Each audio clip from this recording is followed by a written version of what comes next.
তো হ্যালো বন্ধুরা, আজকে একটা নতুন ব্লগ নিয়ে আবার চলে এসেছি তোমাদের সাথে দেখা করতে। তো guys, welcome back to my channel Mouj daily ব্লগে সবাইকে স্বাগত। তো যারা যারা এখনও আমার চ্যানেলটি সাবস্ক্রাইব করোনি, তো তারা অবশ্যই করে নিও, আর পাশের বেল বাটনটি ক্লিক করতে ভুলো না যেন আমার নতুন ভিডিও পেতে। তো চলো স্টার্ট করা যাক। তো দেখো, আজকে যেহেতু সকালবেলা তুলতে দেরি হয়েছে, দেখলাম মা বাজারে চলে গেছিলো, বাজার থেকে এসে আনাজ টানাজ কাটতে বসে পড়েছে। তো মাকে বলেছিলাম পুঁই শাকটা কালকে খুব সুন্দর হয়েছিল, সেই জন্য মা আবার আজকে পুঁই শাক নিয়ে এসেছে, যেহেতু আমি খাবো বলেছি। তো এদিকে মা পুঁই শাক কেটে নিচ্ছে, তো আমার মেয়েও পাশে বসে আছে।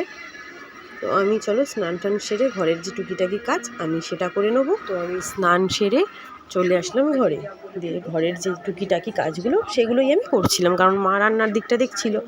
তো আমি এখন দেখতেই পারছো ঘুম থেকে উঠেছি অনেকক্ষণ।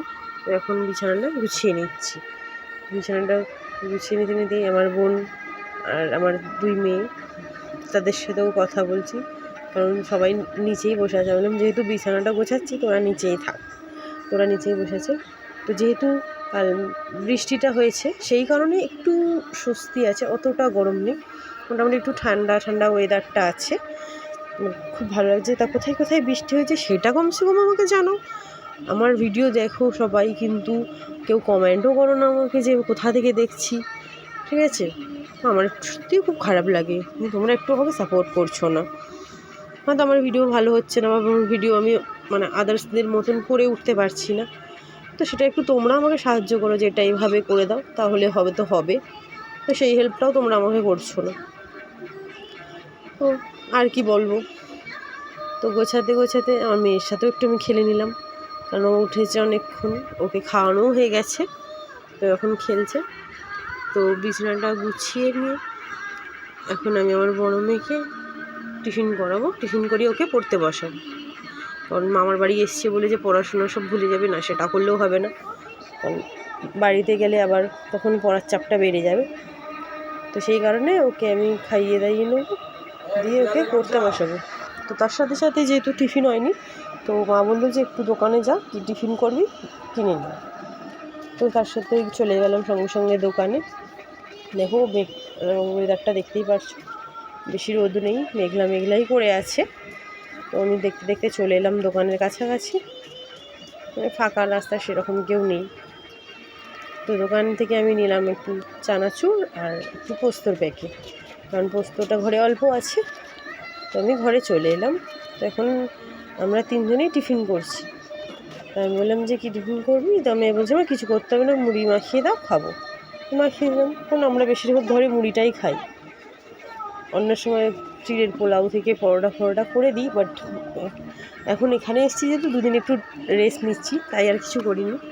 তো ছোটো মেয়ে খেলছে, দিয়ে টিফিন সেরে আমি বললাম ঠিক আছে আমাকে পটলটা দাও, আমি কেটে গুছিয়ে নিই। দেখো মা পটল নিয়ে এসছে আমার জন্য, বড় বড় পটল, আমি যেহেতু বলেছি দরমা খাবো। তো এখন আমি পটলগুলো কেটে গুছিয়ে আমি এটা পুরোটা রেডি করে দেবো। তো মা রান্নাটা আমাকে করে দেবে।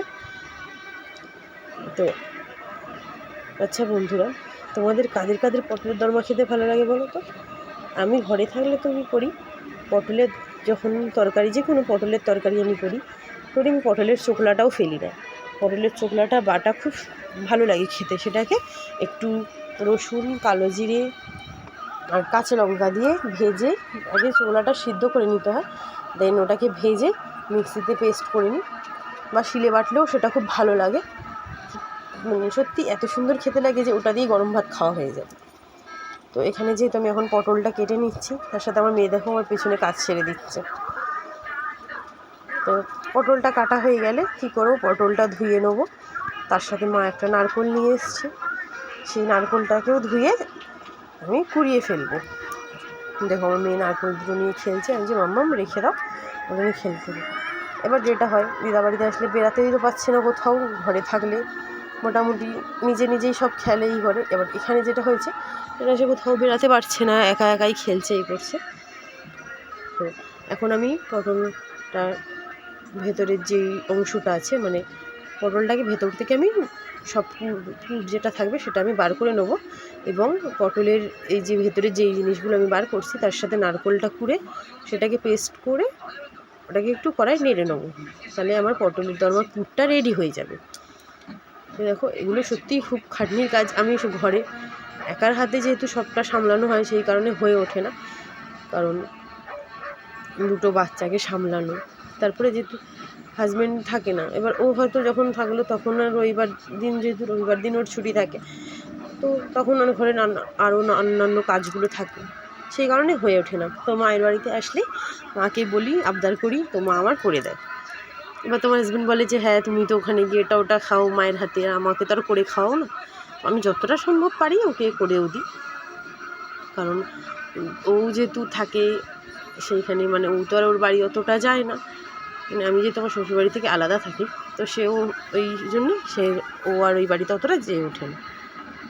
তো মোটামুটি পটলের ভেতরের যে অংশটি আছে সেটা আমার বার করানো হয়ে গেছে। তার সাথে সাথে আমি নারকেলটিও কুড়িয়ে নিচ্ছি। তো তোমরা কারা কারা নারকেল কুড়াতে পারো একটু বলো। আমি অতটা ভালো পারি না, কারণ আমি এইসব কাজে অতটা পারদর্শী নেই, তাও চেষ্টা করি যতটা হয়। তো নারকেলটা কোরানো হয়ে আসলে মাকে এটা দিয়ে দেবো। মা ওটাকে নেড়ে মশলাটা রেডি করে দিয়েছে। তো আমি এখন দেখো পটলের ভেতরে পুরটা ভরে দিচ্ছি।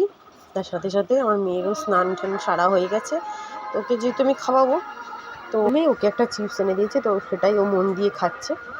অন্য সময় ওর তরকারিতে একটু, মানে আমি যেহেতু কাঁচা লঙ্কা দিয়ে তরকারি করি, তো সেটাতে ওর নাকি ঝাল লাগে। তো এখন যেহেতু চিপসটা খাচ্ছে ওর ঝাল লাগছে না। তো দুপুরের খাওয়া দাওয়া সেরে মোটামুটি দুপুরে ভালোই ঘুমটা হয়েছে।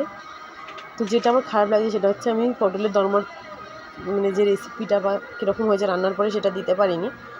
তো দেখো এখন আমরা ঘুম সেরে উঠে পড়েছি প্রায় সন্ধে।